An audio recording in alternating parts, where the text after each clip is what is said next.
177ನೇ ಮಾಸಿಕ ಶಿವಾನುಭವ ಗೋಷ್ಠಿ ಹಾಗೂ ಶರಣ ದಾಸೋಹದ ಸಂಗಣ್ಣನವರ ಸ್ಮರಣೋತ್ಸವದ ಅಂಗವಾಗಿ ಈ ದಿನದ ದಿವ್ಯ ಸಾನ್ನಿಧ್ಯವನ್ನು ವಹಿಸಿರ್ತಕ್ಕಂಥ ನಮ್ಮ ಪರಮ ಪೂಜ್ಯ ಶ್ರೀ ಬಸವಾನಂದ ಮಹಾಸ್ವಾಮಿಗಳ ಪಾದಾರವಿಂದಗಳಲ್ಲಿ ಕೊಡಮಿಟ್ಟು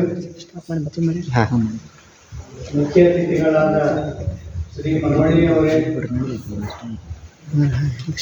ಉಪನ್ಯಾಸಕರಾದ ಡಾಕ್ಟರ್ ಆರ್ ವಿ ಚಿರುನಿಯವರೇ,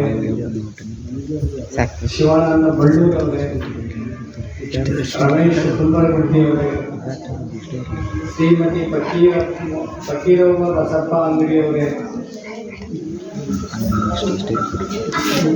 ಮತ್ತು ಇಲ್ಲಿ ನೆರೆದಿರ್ತಕ್ಕಂಥ ಎಲ್ಲ ಶಿವ ಶರಣೆಯರೇ, ಅಕ್ಕ ತಂಗಿಯರೇ,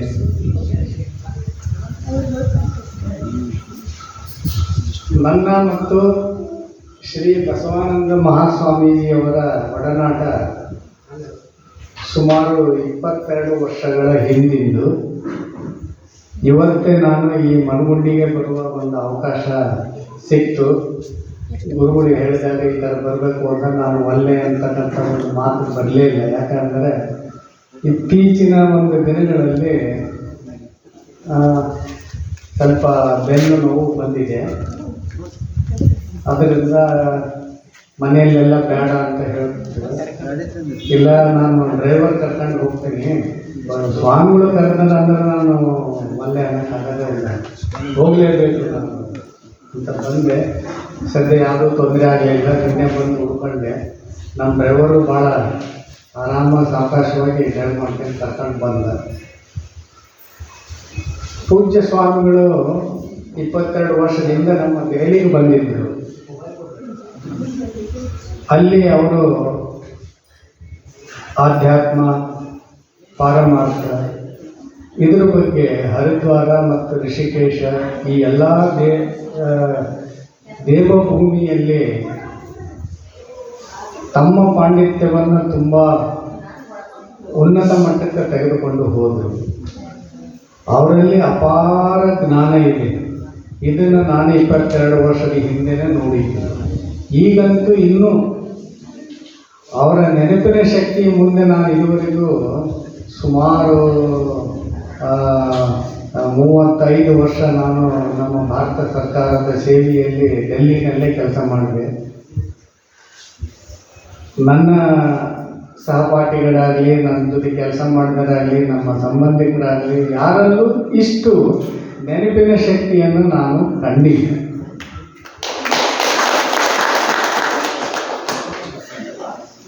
ಈ ಮೊನ್ನೆ ಇವರ ಒಂದು ಅದು ಮುಂದೆ ಬರ್ತೀನಿ ಪುಸ್ತಕ ಬಿಡುಗಡೆ, ವಚನಾಂಕಿತ ನಾಮಗಳ ವೈಶಿಷ್ಟ್ಯ ವೈವಿಧ್ಯ, ಇದನ್ನು ನಾವು ಡೆಲ್ಲಿನಲ್ಲಿ ಶ್ರೀಮಾನ್ ಗುರೂಚ ಅವರ ಒಂದು ಹಸ್ತದಿಂದ ಬಿಡುಗಡೆ ಮಾಡಿಸಿದ್ವಿ ಬೆಂಗಳೂರಿನಲ್ಲಿ.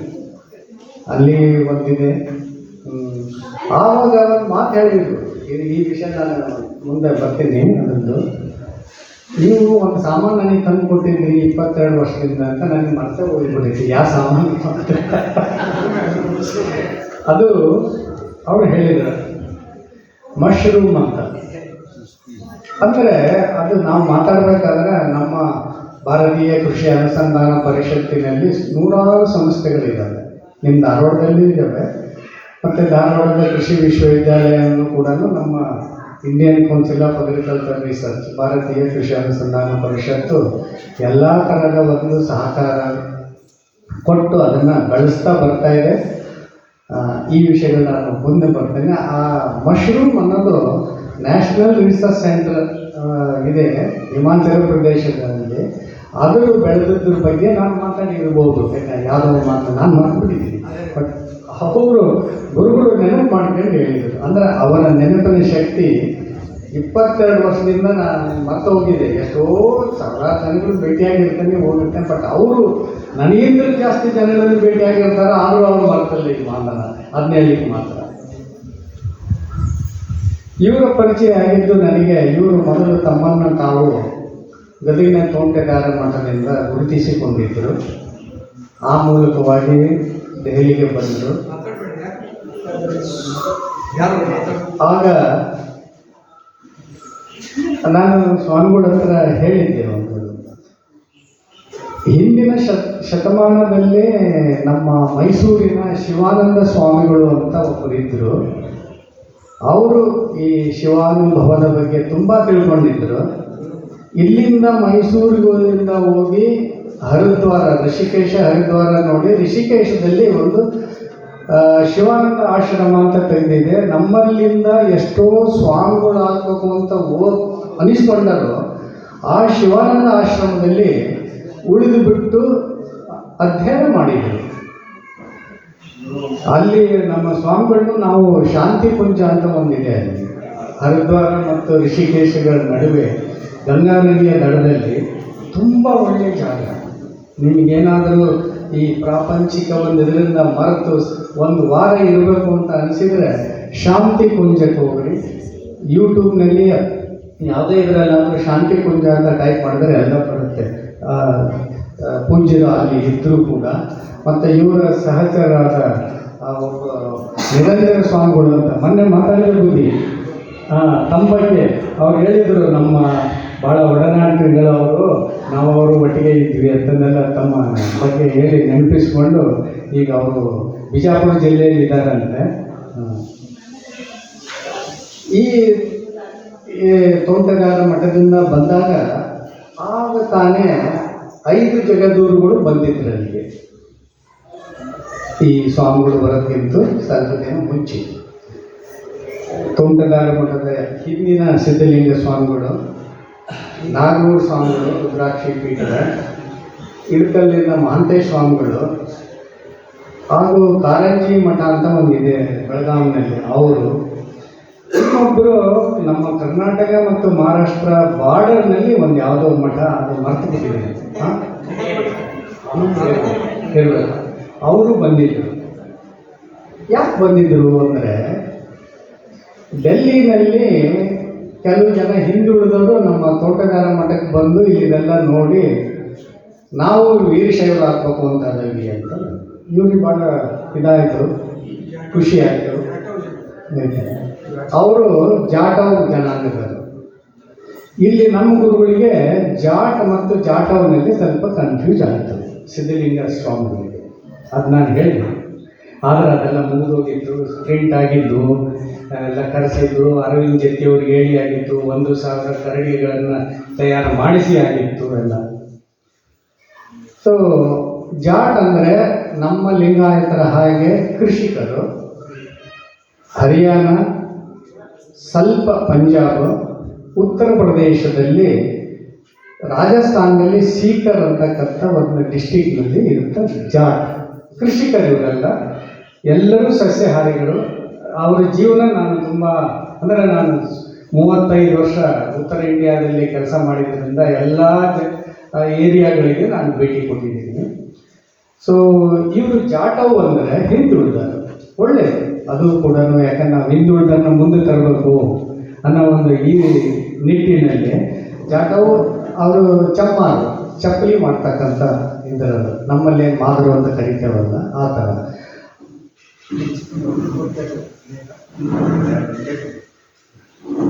ದಯಮಾಡಿ ವೇದಿಕೆಯಲ್ಲಿ ಸ್ವಲ್ಪ ಪ್ರಾಬ್ಲಮ್ ಮಾಡಿದ್ದಕ್ಕೆ ಕ್ಷಮಿಸಿರಿ. ಎಲ್ಲ ಜನ ನಂಬರ್ ಕೇಳ್ತಾ ಇದ್ದೀರಿ, ಹೀಗಾಗಿ ಒಂದು 2 ನಿಮಿಷ ನಂಬರ್ ಹೇಳ್ತೀನಿ. 866 017 6835 866 017 6835. ಶಿವಾನಂದ ಬಳೋದು ಮಿರಾಕಲ್ ಫುಡ್ ಅಂತ ಹಾಕೋರಿ. ಪ್ರತಿಯೊಂದು ವ್ಯಾಧಿಗಳಿಗೂ ಕೇವಲ ಆಹಾರ ಪದ್ಧತಿ ಇದ್ರೆ ಆಹಾರವೇ ಪರಮೌಷಧಿ, ಅದರ ಮುಂದೆ ಯಾವುದೇ ಇಲ್ಲ. ಆಹಾರ ಪರಮೌಷಧಿ ಆಗಿಬಿಟ್ರೆ ಜೀವನದಲ್ಲಿ ಸರ್ವ ವ್ಯಾಧಿಗಳಿಂದ ಮುಕ್ತಿ ಹೊಂದಿ 100 ವರ್ಷ ಸುಖವಾಗಿ ಆರೋಗ್ಯವಾಗಿ ಬಾಳ್ಬೋದು ಅಂತ ಹೇಳ್ತಾ ವೇದಿಕೆಯಲ್ಲಿ ನಡಕ್ಕೆ ಬಂದು ಮಾತಾಡಲು ಮನಸ್ಸಿಗೆ ನೋವಾಗ್ತಾ ಇದೆ. ದಯಮಾಡಿ ವೇದಿಕೆ ಕ್ಷಮಿಸಿ. Thank you sir, thank you. ಒಳ್ಳೆಯದಾಗಿ, ನಮಸ್ಕಾರ.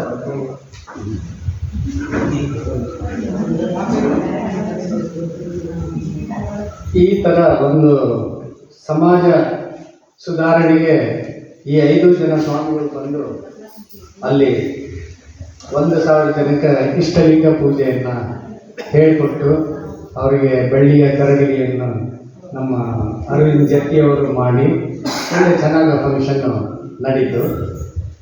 ಇವ್ರನ್ನೆಲ್ಲ ಪುಷ್ಕರಣಿಗಳ ವೈಜ್ಞಾನಿಕತೆ ಅನ್ನುವಂಥ ಕನ್ನಡ ಮೆಣಸಿನಕಾಯಿ ಹಿಂದಿಗೆ ಮರಾಠಿ ಕನ್ವರ್ಟ್ ಮಾಡಿದ್ರು. ಹೌದಾ? ಅವರು ಬರೆದಿದ್ರು ಧಾರವಾಡದ ಕೂಟೂರಕ್ಕೆ ಮರಾಠಿ ಹಿಂದಿ ಕನ್ವರ್ಟ್ ಮಾಡಿ. ಈಗ ನಮ್ಮ ವಚನಗಳು 22 ಭಾಷೆಗಳಲ್ಲಿ ಅನುವಾದಿತ ಆಗಿದ್ದಾವೆ.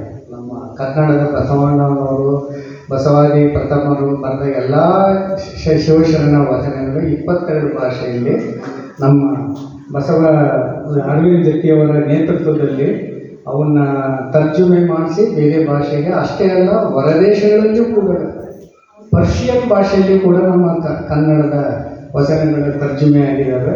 ಅವುಗಳ ಪ್ರತಿಯನ್ನು ನಮ್ಮ ಅರವಿಂದ್ ಜತ್ತಿಯವರು ಪ್ರಧಾನಮಂತ್ರಿ ಮೋದಿಯವರಿಗೂ ಕೂಡ ಕೊಟ್ಟಿದ್ದಾರೆ. ಯಾವಾಗ ಅಂದರೆ ನಮ್ಮ ಮುಂದೆ ಹೇಳ್ತಾ ಇದ್ದೆ, ನಮ್ಮ ಇದರಲ್ಲಿತ್ತು ಹೌದು, ವಿಜ್ಞಾನ ಭವನದಲ್ಲಿ ಮತ್ತು ಸಂಸತ್ತಿನಲ್ಲಿ ಬಸವಣ್ಣವರ ಪ್ರತಿಮೆಯನ್ನು ಅನಾವರಣ ಕೂಡ ಮಾಡಿದ್ದಾರೆ. ನಮ್ಮ ಒಂದು ಸಾರಿ ಶರಣ ಸಾಹಿತ್ಯ ಪರಿಷತ್ತಿನ ಒಂದು ಸಮಾವೇಶ ಡೆಲ್ಲಿಯಲ್ಲಿ ನಡೆಯಿತು. ಅದಕ್ಕೆ 3 ಜನ ಸ್ವಾಮಿಗಳು ಬಂದಿದ್ದರು. ತಳಬಾಳು ಶ್ರೀ ಶಿವಮೂರ್ತಿ ಸ್ವಾಮಿಗಳು, ಸುತ್ತೂರು ಶ್ರೀಗಳು ಮತ್ತು ಬಾಲಗಂಗಾಧರ ಮಠ ಸ್ವಾಮಿಗಳು. ಆವಾಗ ಕೂಡ ನಾವು ಈ ಒಂದು ಫಂಕ್ಷನನ್ನು ಅಂದ್ಕೊಂಡಿದ್ವಿ ನಮ್ಮ ಡೆಲ್ಲಿಯ ಕನ್ನಡಿಗರೆಲ್ಲ ಸೇರ್ಕೊಂಡು. ಇವರು 3 ಸಂಸತ್ತಿಗೆ ಎಂಟ್ರ್ ಆಗಬೇಕಾದ್ರೆ ಬಸವಣ್ಣವರ ವಚನಗಳ ಒಂದು ಸಾರ ಅಲ್ಲಿ ಬರೆಸಿದ್ರು. ಅದು ನೋಡಿ ಈ ಸ್ವಾಮಿಗಳಿಗೆ ಆಶ್ಚರ್ಯ ಆಗಿತ್ತು. ಅಂದರೆ ನಮ್ಮ ಒಂದು ವಚನ ಸಾರ ಯಾವ ಮೂಲೆಯಲ್ಲಿ ಹರಡಿದೆ ಅನ್ನತಕ್ಕಂಥದ್ದು ನಾನು ನಿಮ್ಮ ಮುಂದೆ ಇಲ್ಲಿ ಮಾಡ್ತಾ ಇದ್ದೀನಿ.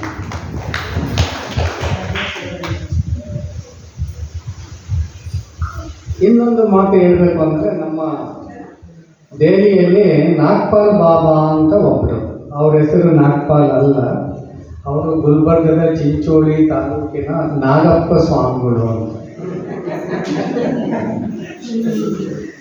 ಅವರು ನೀವೆಲ್ಲ ಕೇಳಿರ್ಬೋದು, ನಮಗೆ ಕೈಲಾಸ ಯಾತ್ರೆ ಮಾಡಿದರೆ ಮೋಕ್ಷ ಸಿಗುತ್ತೆ, ಪುಣ್ಯ ನಾವು ಗಳಿಸ್ತೀವಿ ಅಂತ. ಅವರು ಮಾನಸ ಸರೋವರ ಮತ್ತು ಕೈಲಾಸ ಪರ್ವತವನ್ನು 3 ಸರಿ ಪ್ರದಕ್ಷಿಣೆ ಹಾಕಿದ ಮೇಲೆ ಡೆಲ್ಲಿ ಬಂದು ಸೆಟ್ಲ್ ಆದರು. ಛತ್ರಪುರ ಅಂತಕ್ಕಂಥ ಒಂದು ಇದರಲ್ಲಿ.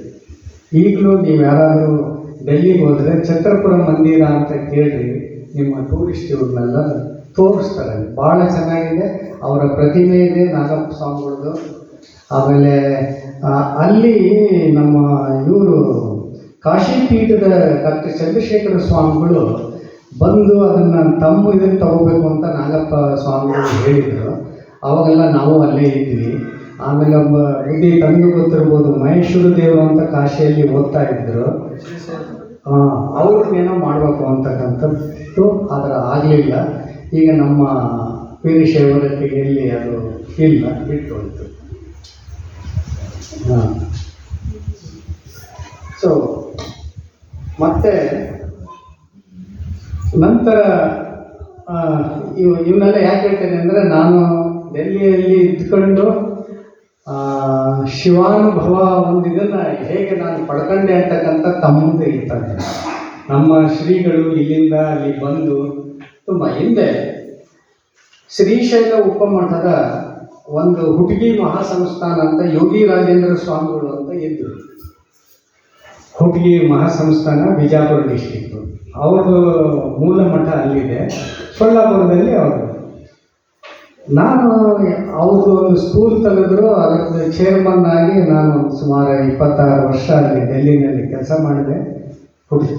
ಹುಟ್ಗಿ ಮಹಾಸಂಸ್ಥಾನದ ಸ್ಕೂಲ್. 2 ಜಾಗಗಳನ್ನು ನಾನು ನೋಡಿದ್ದೇನೆ. ಅಲ್ಲಿ 10,000 ಮಕ್ಕಳಿಗಿಂತಲೂ ಹೆಚ್ಚಾಗಿ ಮಕ್ಕಳು ಓದ್ತಾ ಇದ್ದಾರೆ. ಅದು ಒಂದು ನಮ್ಮ ತುಮಕೂರಿನ ಸಿದ್ಧಗಂಗಾ ಮಠ. ಎರಡನೇದು ಇವು ಹುಟ್ಗಿ ಮಹಾಸಂಸ್ಥಾನ ಸೊಲ್ಲಾಪುರ ದೊಡ್ಡ ಸಿಟಿ ಅದು. ಅಲ್ಲಿ ಸಿದ್ದರಾಮೇಶ್ವರರ ಗದ್ದಿಗೆ ಇದೆ. ಕಲ್ಯಾಣ ಕ್ರಾಂತಿ ಆದಮೇಲೆ ಸಿದ್ದರಾಮೇಶ್ವರರು ತಲೆ ಮೇಲೆ ಹೊತ್ತುಕೊಂಡು ಎಲ್ಲ ವಚನ ಗ್ರಂಥಗಳನ್ನು ತಗೊಂಡು ಅಲ್ಲಿ ಹೋದರು. ಆಮೇಲೆ ಅಕ್ಕ ನಾಗಮ್ಮನವರು ಅವ್ರ ಮಗ ಚನ್ನಬಸವಣ್ಣನ ತಗೊಂಡು ಉಳುವಿ ಅಂತ ಅಲ್ಲಿ ಬಂದರು. ಉಳುವಿ ಅಂದರೆ ಅವರು ಉಳಿದ ಜಾಗ, ಭಾಳ ದಟ್ಟ ಕಾಡಿನ ಮಧ್ಯೆ ಇದೆ ಅದು. ಅವೆಲ್ಲ ನೋಡಿದ್ದಾರೆ. ಹೋದೆ. ಪಾದಯಾತ್ರೆಗೆ ಹೋಗ್ತಾರೆ.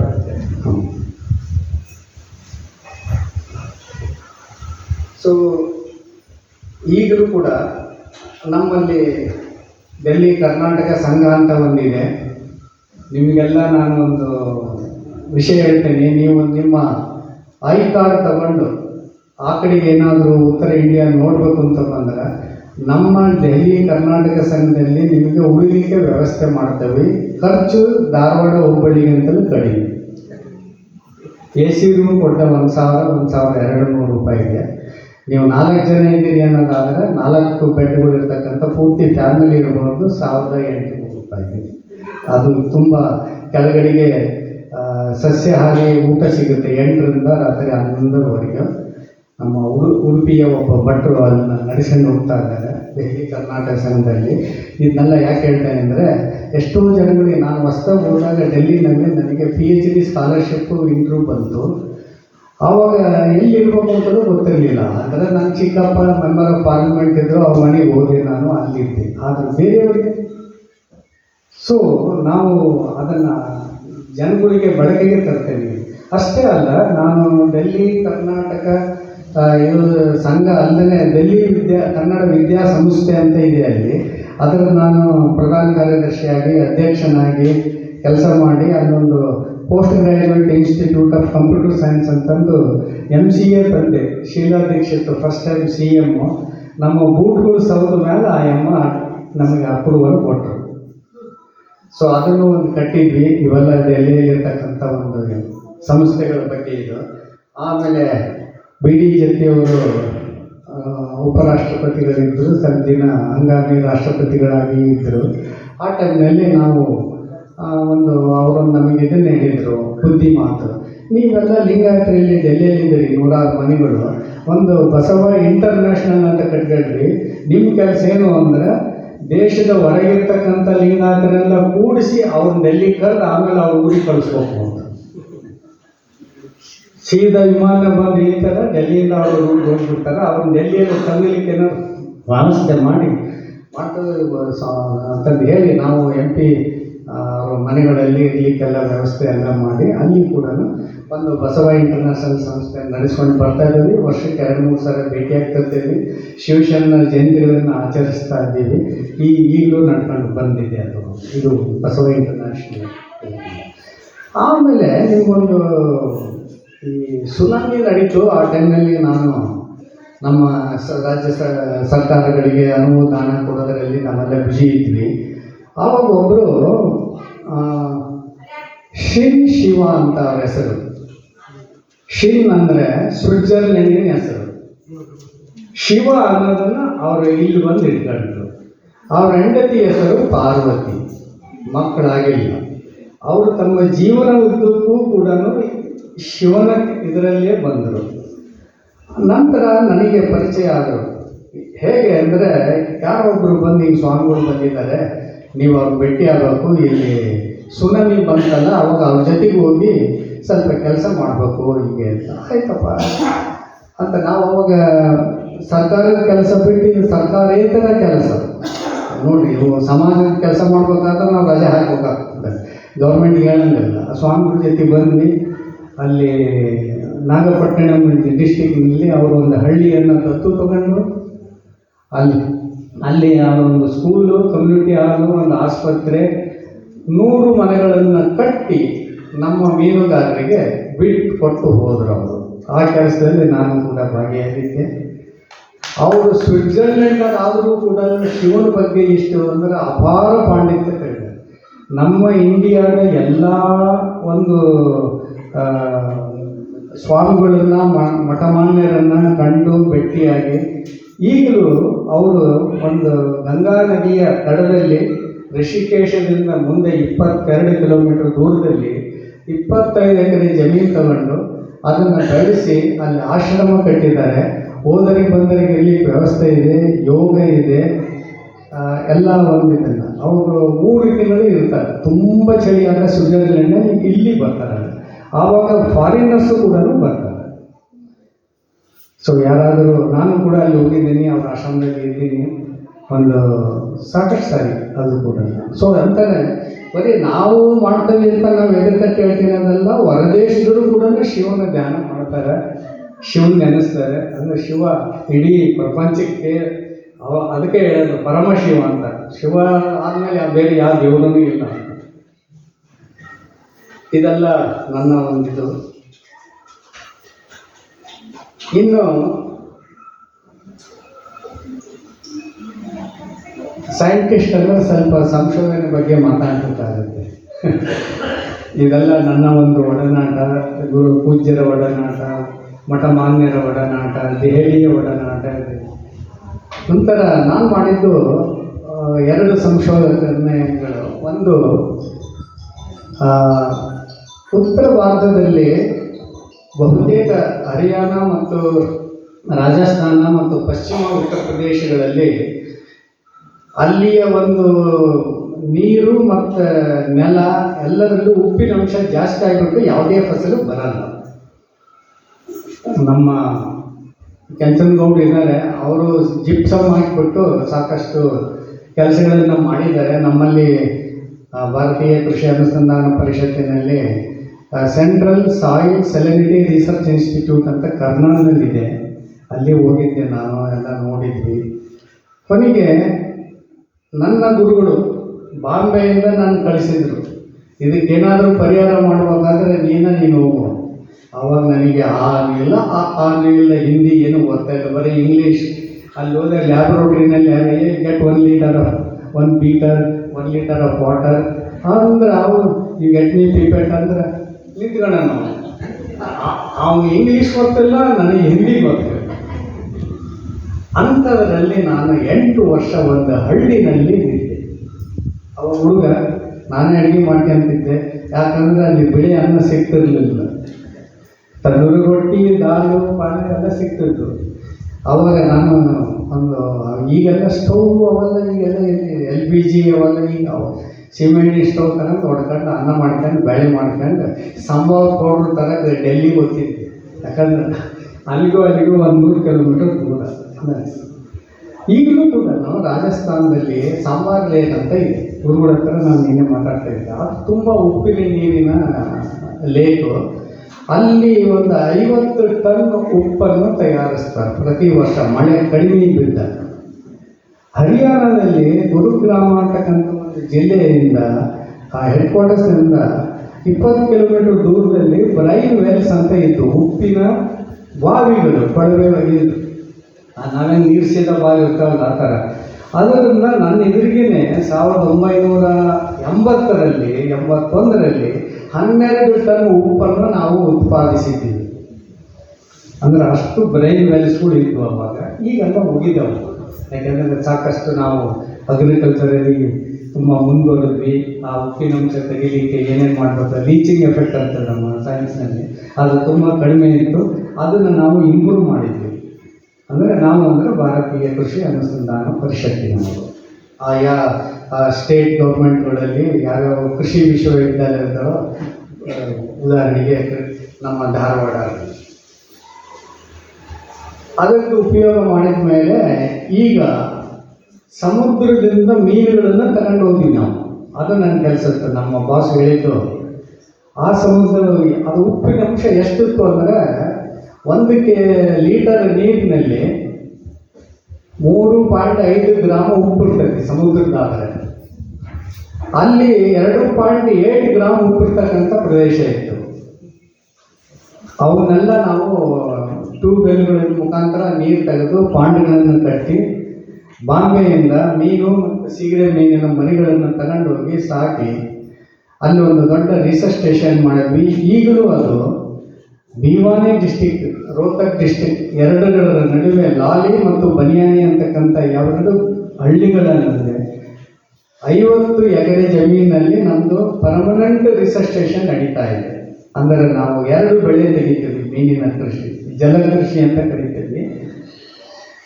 ಮಳೆ ಬಂದಾಗ ಒಂದು, ಮಳೆ ಇಲ್ಲದಾಗ ಇನ್ನೊಂದು. ಮಳೆ ಇಲ್ಲದಾಗ ನಾವು ಸಮುದ್ರದ ಮೀನುಗಳನ್ನು ತರ್ತಿದ್ದೀವಿ. ಅದರಲ್ಲಿ ಕಾಕಿನಾಡ ಅಂತ ಒಂದು ಆಂಧ್ರದಲ್ಲಿ ನಮ್ಮದು ಫಾರ್ಮ್ ಇದೆ, ಅಲ್ಲಿಂದ ನಾವು ಜಿಂಗ ಮೀನು, ಸಿಗಡಿ ಮೀನು ಅಂತ ಒಂದು ಅವು.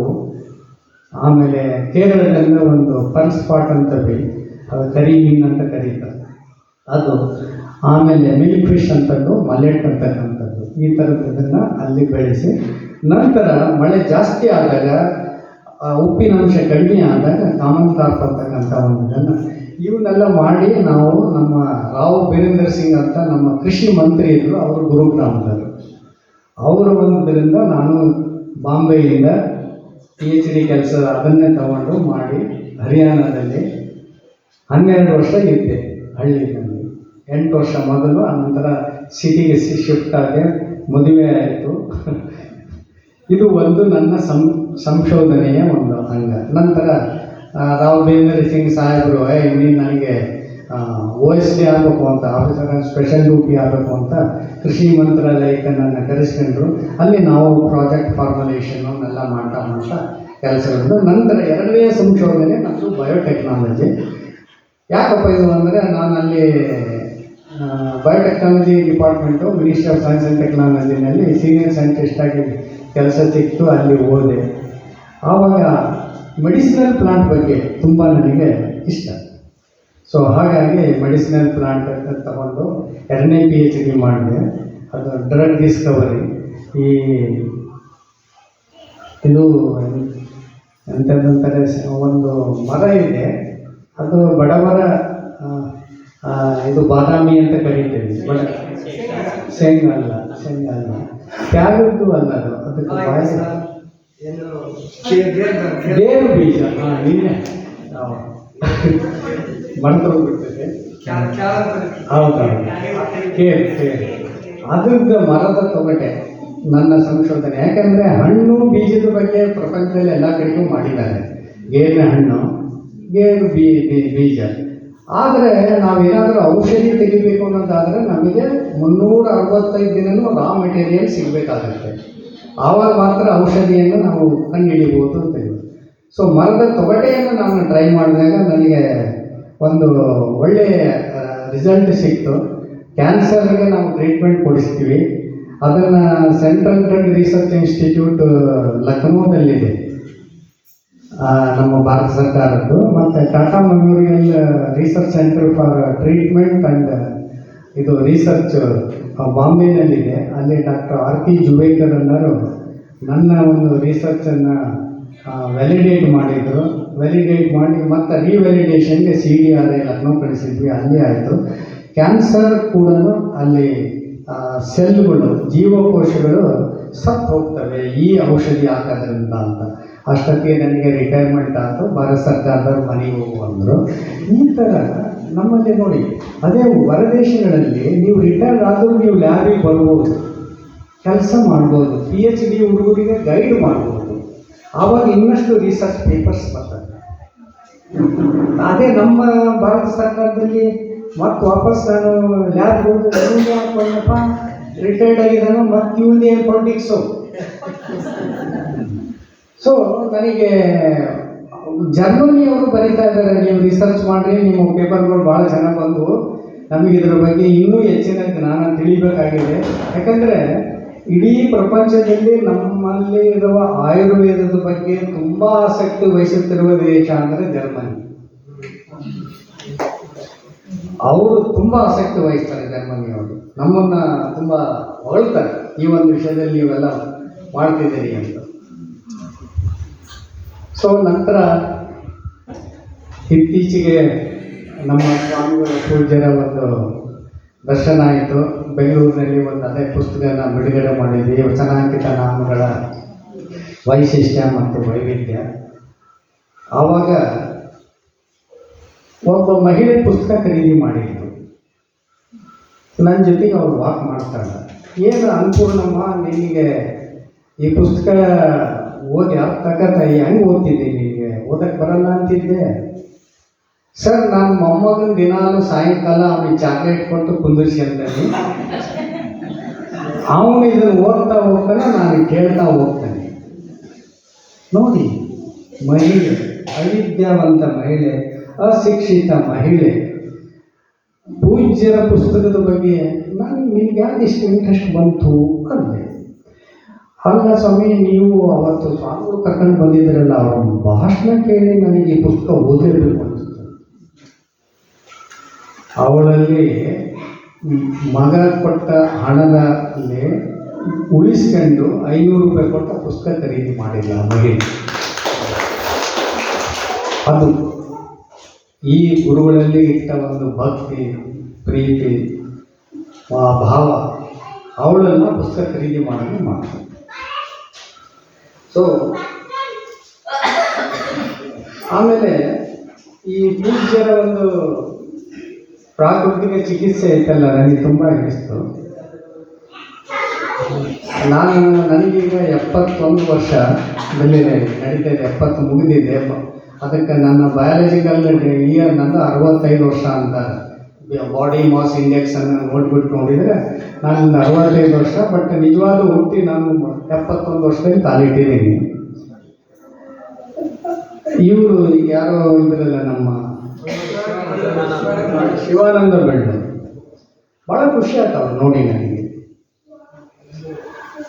ಇಂಥ ವ್ಯಕ್ತಿನ ನಾನು ಇನ್ನೊಬ್ಬರಿದ್ದಾರೆ, ಅವರು 6 ವರ್ಷದಿಂದ ಬೆಂದ ಪದಾರ್ಥ ಒಂದಿಷ್ಟು ತಿಂದಿಲ್ಲ. ಅವ್ರ ಹೆಸರು ಬಸವರಾಜ ಸ್ವಾಮಿ ಅಂತ. ಅವ್ರು ಯಾರು ಅಂದರೆ ಶ್ರೀಶೈಲ ಪೀಠದ ಜಗದ್ಗುರುಗಳ ಕಸಿನ್ ಬ್ರದರ್. ಅವರು ರಾಣೆಬೆನ್ನೂರು ತಾಲೂಕು. ಅವ್ರನ್ನ ನಾನು ಭೇಟಿಯಾದೆ. ಯಾಕಂದರೆ ನನಗೆ 8 ಸಲ ಹಾರ್ಟ್ ಅಟ್ಯಾಕ್ ಆಗೈತಿ, 4 ಸ್ಟೆಂಟ್ ಅದಾವ ನನ್ನ ಹೃದಯದಲ್ಲಿ, 1 ಸರಿ ಬೈಪಾಸ್ ಸರ್ಜರಿ ಆಗಿದೆ. ಆದರೂ ಇಂಡಿಯಾ ಪೂರ್ತಿ ಸುತ್ತಲ್ಲ. ನಮ್ಮ ಮನೆಗೆ ನಾನು ಕಾರ್ ಡ್ರೈವ್ ಮಾಡ್ಕೊಂಡು ಹೋಗ್ತಾನೆ ಅಂದ್ರೆ ಡೆಲ್ಲಿಯಿಂದ 3 ಸಲ ಬಂದೆ. ನಾನು ನಿಮ್ಮ ಊರ ಮೇಲೆ ಹೋಗಿದ್ದೇನೆ. ಡೆಲ್ಲಿಯಿಂದ 3 ಸಾರಿ ಕಾರ್ ಓಡಿಸ್ಕೊಂಡು ಬಂದಿದ್ದೆ. ದಿನದಾಗ ಪ್ರಯಾಣ, ಸಾಯಂಕಾಲ ನಮ್ಮ ಗೆಸ್ಟ್ ಹೌಸ್ ಊರಲ್ಲಿ ವಸ್ತಿ. ಹೀಗೆ ಮಾಡ್ತಾರೆ. ಅಂದರೆ ನಂದು ಏನೋ ಹೇಳಿದ್ರಲ್ಲ, ನಮ್ಮ ಹುಡುಗರಿದ್ದಂಗೆ ಅವ್ರಂಗೆ ನಂದು ವಿಲ್ ಪವರ್ ತುಂಬ ಐತಿ. ಈಸಬೇಕು, ಇದು ಜಯಿಸಬೇಕು, ಆ ಒಂದು ಫಾರ್ಮುಲಾ ಇದು ಮಾಡ್ಕೊಂಡು.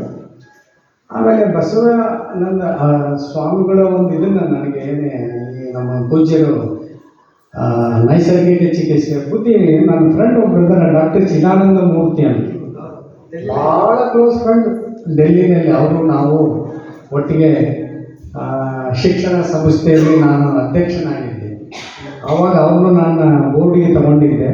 ಆಮೇಲೆ ಡೆಲ್ಲಿ ಕರ್ನಾಟಕ ಸಂಘ ಅಂತಂದು ಹೇಳಿದ್ನಲ್ಲ, ಅಲ್ಲಿ ಕೂಡ ನಾನು ಬೋರ್ಡ್ ಆಫ್ ಡೈರೆಕ್ಟರ್ ಆಗಿದ್ದೆ. ಹೀಗಾಗಿ ನಮ್ಮ ಚಿದಾನಂದ ಮೂರ್ತಿಗಳು ತುಂಬ ಕೆಲಸ ಮಾಡಿದ್ದಾರೆ ಪ್ರಾಕೃತಿಕ ಚಿಕಿತ್ಸೆಯಲ್ಲಿ. ರಷ್ಯಾಗೆಲ್ಲ ಹೋಗಿ ಬಂದರೆ ಅಪಾರ ಪಾಂಡಿತ್ಯನೂ ಪಡೆದಿದ್ದಾರೆ. ಆದರೆ ಗುರುಗಳು ಹೇಳಿದಾಗ ಅಲ್ಲಿ ಉಪವಾಸನದ ಇಲ್ಲ, ಐತಿ ಕಡಿಮೆ. ಬಟ್ ಇವರನ್ನು ನಾವು ಪರಿಪೂರ್ಣವಾಗಿ ಪಾಲಿಸಿದ್ದೇ ಆದಲ್ಲಿ ನನಗೆ ಇವ್ರಿಗೂ 22 ವರ್ಷದಿಂದಾಗಿ ಕಟ್ಟಾಫ್ ಆಗ್ತದೆ. ಆದರೆ ಬಸವ ಇವರು ಇದರಲ್ಲಿ ಶ್ರೀಶೈಲದಲ್ಲಿ ಅವರು ನನಗೆ ಹೇಳಿದ್ರು, ನಾನು 6 ವರ್ಷ ಆದರೂ ಬೇಯಿಸಿದ್ದನ್ನ ತಿಂದೇ ಇಲ್ಲ. ಅಲ್ಲಿಂದ ಬಂದೆ ನಾನು. 2 ಕಣ್ಣಿನ ಆಪ್ರೇಷನ್ ಆಗಬೇಕು ಅಂದರು. ಅದಕ್ಕೆ ಡಾಕ್ಟರ್ ಅಂದರು, ನಿಮ್ಮ ಶುಗರ್ ಜಾಸ್ತಿ ಐತಿ. ಯಾಕಪ್ಪ ಅದು ಅಂತಂದ್ರೆ, ಆಂಧ್ರ ತೆಲಂಗಾಣ ರಿಟೈರ್ಡ್ ಆದಮೇಲೆ ಸುತ್ತುತ್ತಿರ್ತಾನೆ ನಾನು. ಏನೇ ಜಾಗ ನೋಡಿಲ್ಲ ಬಿಡೋದಿಲ್ಲ. ಅವನು ಕಾರ್ಯಾಗಾರ ಹೋಗ್ತಾನೆ, ಇಲ್ಲ ಈ ಬೇರೆ ಯಾವ ಥರ ಇದ್ರಾಗಾರ ಹೋಗ್ತಾನೆ. ಹೋದ ತಿಂಗಳು ನಾನು ಸಿಕ್ಕಿಮು ಮತ್ತು ಡಾರ್ಜಿಲಿಂಗು ನೋಡಿರಲಿಲ್ಲ. ಡಾರ್ಜಿಲಿಂಗ್ ನೋಡಿದ್ದೆ, ಸಿಕ್ಕಿಂ ನೋಡಿಲ್ಲ. ನನ್ನ ಹೆಂಡತಿಗೆ ಜಗಳ ಮಾಡ್ಕೊಂಡು ಕರ್ಕೊಂಡು ಹೋದೆ, ನೀವು ಬರ್ಬೇಕು ನೋಡ್ಬೇಕಲ್ಲಿ ಅಂತ. ಭಾಳ ಚೆನ್ನಾಗಿದೆ ಸಿಕ್ಕಿಂ.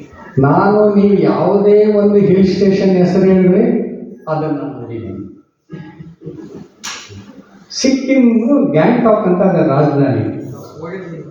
ಹೋಗಿದ್ದಾರೆ ಬುದ್ಧಿ, ಭಾಳ ಚೆನ್ನಾಗಿದೆ. ಅಲ್ಲಿ ನಿಮಗೆ ಏರ್ ಕ್ವಾಲಿಟಿ ಇಂಡೆಕ್ಸ್ ಅಂತ ನಾವು ವಾಯು ಮಾಲಿನ್ಯದ ಬಗ್ಗೆ ಒಂದಿದೆ ಎಷ್ಟಿರುತ್ತೆ ನಾನು ಹೇಳ್ತೇನೆ. ಡೆಲ್ಲಿದು 400 ಇರ್ತೈತಿ, ಬೆಂಗಳೂರು 160 180 ಇರ್ತೈತಿ. ಅಲ್ಲಿ ಎಷ್ಟಿರ್ಬೋದು? ಬರೀ 16.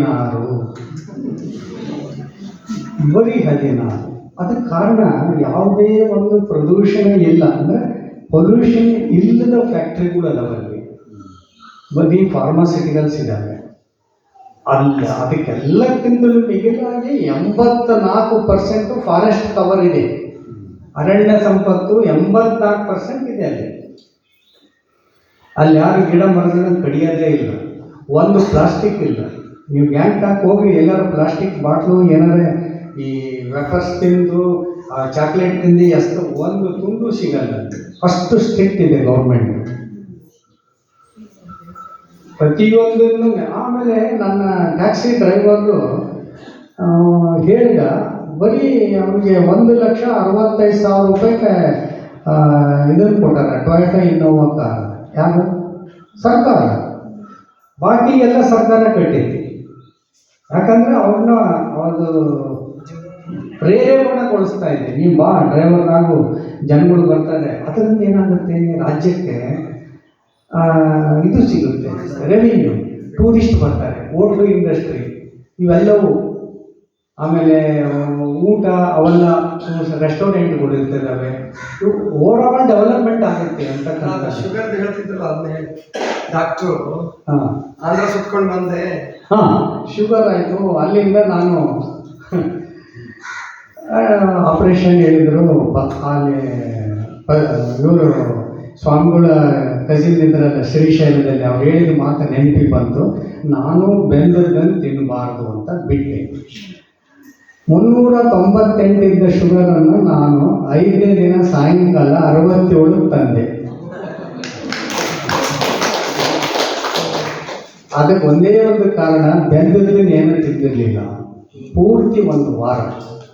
ಬರೀ ಇದು ಮೊಳಕೆ ಹೊಡೆದ ಕಾಳು, ಆಮೇಲೆ ಹಸಿದು, ಈಗ ನೋಲ್ಕೋಲ್ ಅಂತ ಗಡ್ಡೆ ಬರ್ತದಲ್ಲ, ಭಾರಿ ಒಳ್ಳೆಯದಲ್ಲ, ಅದನ್ನು ತಿಂದ್ವಿ. ಹಾಂ, ಅವಳಿಕೋಸು ಅಂತಾರಲ್ಲ, ಅದು ಗೆಡ್ಡೆ ಕೋಸು. ಅದು ನೀವು ಇದು ಗೆಜ್ಜರಿ, ಮೂಲಂಗಿನಲ್ಲಿ ಇದ್ದಷ್ಟು ಒಳ್ಳೆಯ ಅಂಶ ಬೇರೆ ಯಾವ ತರಕಾರಿನೂ ಇಲ್ಲ ಅದರಲ್ಲಿ, ಅಷ್ಟೊಂದು ಚೆನ್ನಾಗಿದೆ ಮೂಲಂಗಿ. ಸೌತೆಕಾಯಿ, ಟೊಮೆಟೊ, ಈರುಳ್ಳಿ, ಉಪ್ಪು, 1-2 ಹನಿ 3 ಹನಿ ನಿಂಬೆಹಣ್ಣಿನ ರಸ, ಅದನ್ನು ತಗೊಂಡಿರ್ತೀನಿ. ನಾನೇನು ಮತ್ತೆ ಬೇರೆ ಏನು ಮುಟ್ಟಲ್ಲ. ನನ್ನ ಹೆಂಡತಿ ಕಲಿಸ್ಬಿಟ್ಟಿದ್ದಲ್ಲ, ನಾನು ಸಾಯಂಕಾಲ ವಾಕ್ ಮಾಡ್ಕೊಂಡು ಹೋದೆ ಅಂದರೆ ಕೊಚ್ತಿರ್ತಾಳೆ. ಅಂದರೆ ಇದರ ಅರ್ಥ ಇವತ್ತು ನಂದು ಮಿಷ್ಟಾನ್ನ ಭೋಜನ. ನಾನು ಅದಕ್ಕೆ ಮಿಷ್ಟಾನ್ನ ಭೋಜನ ಅಂತ ಕರೀತೇನೆ, ನಾಟ್ ಮಿರಾಕಲ್ ಫುಡ್. ನಮ್ಮಲ್ಲೆಲ್ಲ ಮಿಷ್ಟಾನ್ನ ಭೋಜನ ಅಂದರೆ ಉಂಡಿ, ಹೋಳಿಗೆ, ಅವು ಕರಿಗಡುಬು, ಕರ್ಜಿಕಾಯಿ ಇವು ಅಂತಂದಲ್ಲ. ಮಿಷ್ಟಾನ್ನ ಭೋಜನ ಅಂದರೆ ಸಾತ್ವಿಕವಾಗಿ ಊಟ ಮಾಡಬೇಕು, ಸಾತ್ವಿಕವಾಗಿ ತಿನ್ನಬೇಕು, ಹಣ್ಣು ಹಂಪಲು ತರಕಾರಿ, ಇಷ್ಟೇ ಸಾಕು. ನಾವು ಬೇರೆ ಏನೂ ತಿನ್ನದೇ ಬದುಕಬಹುದು. ಈ ವ್ಯಕ್ತಿ ನೋಡಿದಾಗ ಅದೇ ಥರ ನಾನು. ಸೊ ನಾನು ವಾರದಲ್ಲಿ 5 ಸಾರಿ, ಅಂದರೆ ನಾನು 21 ಸಾರಿ ಊಟ ಮಾಡ್ತಾಯಿದ್ವಿ, ತಿಂಡಿ ತಿಂತಾಯಿದ್ವಿ. 7 ದಿನ 3 ಸಾರಿ 21ರಲ್ಲಿ 5 ಅಥವಾ 6 7 ಸಾರಿ ನಾನು ಊಟ ಬಿಡ್ತೀನಿ, ಉಪವಾಸ ಇರ್ತೀನಿ. ತಾವೆಲ್ಲರೂ ಅದನ್ನು ಮಾಡಿದರೆ ಬರ್ತಾ ನಾನು ಇವರಂಗ ಬಂದರೂ ಬರ್ಬೋದು. ಈಗ 70 kg ಇದ್ದೆ ನಾನು, ಈಗ 66 kg ಬಂದಿದ್ದೀನಿ. ಸೊ ಎಲ್ಲರೂ ಇದ್ರ ಬಗ್ಗೆ ಗಮನ ಕೊಡಿ. ನೀವು ಕೂಡ ಈ ಥರ ನಿಮ್ಮದೇ ಆದ ಒಂದು ಗುರುಗಳು ಹೇಳ್ಬೇಕು, ಸ್ವಾಮಿಗಳು ಹೇಳ್ಬೇಕು ಅಂತಂದೇನೆಲ್ಲ ನಿಮ್ಮನ್ನು ನೀವು ಅಳವಡಿಸ್ಕೋಬೇಕು. ಇಲ್ಲೇನು ಬಂತಿರಲ್ಲ, ಕಲಿತಿರಲ್ಲ, ಇದನ್ನು ಮನೆಗೆ ಹೋಗಿ ಮತ್ತೆ ಮಾಡಬೇಕು. ಅಲ್ಲಿ ಹೋದಾಗ ಮತ್ತೆ ಹೋಳಿಗೆ ಉಗ್ಗಿ ಕರ್ಜಿಕಾಯಿ ಕಡುಗಡುಗು ತಿನ್ನಕ್ಕೆ ಹಚ್ಕೊಟ್ರೆ ಮತ್ತೆ ನಿಮ್ಮದು ಸರಿ ಬರೋದಿಲ್ಲ. ರೊಟ್ಟಿ ಆದರೆ ಊಟ ಮಾಡಿರಿ, ಇಲ್ಲ ಅಂತಲ್ಲ. ಒಂದು ಸಾರಿ ಉಪವಾಸ ಇದಾದ್ಮೇಲೆ ಮತ್ತೆ ರೊಟ್ಟಿ ಒಳ್ಳೆಯದು. ನಮ್ಮ ಜೋಳದ ರೊಟ್ಟಿ ಏನಿದೆ ಅಂತಲ್ಲ, ಜೋಳವನ್ನು ತಿಂದವನು ತೋಳದಂತ ಆಗುವನು ಅಂತ, ನಮ್ಮ ರಾಗಿಯನ್ನು ತಿಂದವನು ನಿರೋಗಿ ಆಗುವನು ಅಂತ. ಇವೆಲ್ಲ ಈ ಮಿಲೆಟ್ಸು ಇವನ್ನೆಲ್ಲ ತಿನ್ನಬೇಕು, ಇಲ್ಲ ನಮ್ಮ ಶರೀರಕ್ಕೆ ಬೇಕಾಗುತ್ತೆ. ಬಟ್ ಜಾಸ್ತಿ ವಾರದಲ್ಲಿ ಕಡಿಮೆ ಅಂದರೂ ಕೂಡ ನೋಡಿ 21ರಲ್ಲಿ ಅರ್ಧನಾದರೂ ನೀವು ಉಪವಾಸ ಮಾಡಿ ಮೊಳಕೆ ಕಾಳುಗಳು, ಹಸಿ ತರಕಾರಿ, ಹಣ್ಣು, ಹಂಪಲು ಇದನ್ನು ತಿಂದು ನಾವು ಚೆನ್ನಾಗಿ ಆರೋಗ್ಯವನ್ನು ಕಾಪಾಡ್ಕೊಳ್ಬೋದು ಅಂತ ಹೇಳ್ತಾ ಈ ನನ್ನ 2 ಮಾತುಗಳನ್ನು ಮುಗಿಸ್ತೀನಿ. ನನ್ನನ್ನು ಇಲ್ಲಿ ಕರೆಸಿ ಪೂಜ್ಯರು ಇಷ್ಟು ಒಂದು ಆಧಾರದ ಒಂದು ಇದನ್ನು ಕೊಟ್ಟು 2 ಮಾತುಗಳನ್ನು ಆಗಲಿಕ್ಕೆ ಅವಕಾಶ ಕೊಟ್ಟು ನಿಮ್ಮಂತನ್ನೆಲ್ಲ ಭೇಟಿಯಾಗಲ್ಲ, ಅದು ಇನ್ನೊಂದು ಖುಷಿ. ಮತ್ತೆ ನಾನು ಬರ್ತಾ ಇರ್ತೀನಿ ಇಲ್ಲಿಗೆ. ಈಗ ರಿಟೈರ್ಡ್ ಆಗಿದ್ದೀನಿ, ಎಲ್ಲಿಗಾದರೂ ಹೋಗ್ತಾ ಇರ್ತಿದ್ದೀನಿ. ಅದು ಈಗ ಹೆಂಡತಿ ಬರೋಲ್ಲ, ಡ್ರೈವರ್ ಕರ್ಕೊಂಡು ಬರ್ತೇನೆ, ಏನು ಬರೋಲ್ಲ. ನೆಕ್ಸ್ಟ್ ಟೈಮ್ ಅವಳು ಕರ್ಕೊಂಡು ಬರ್ತೀನಿ. ಒಳ್ಳೆಯದು. ನಮಸ್ಕಾರ.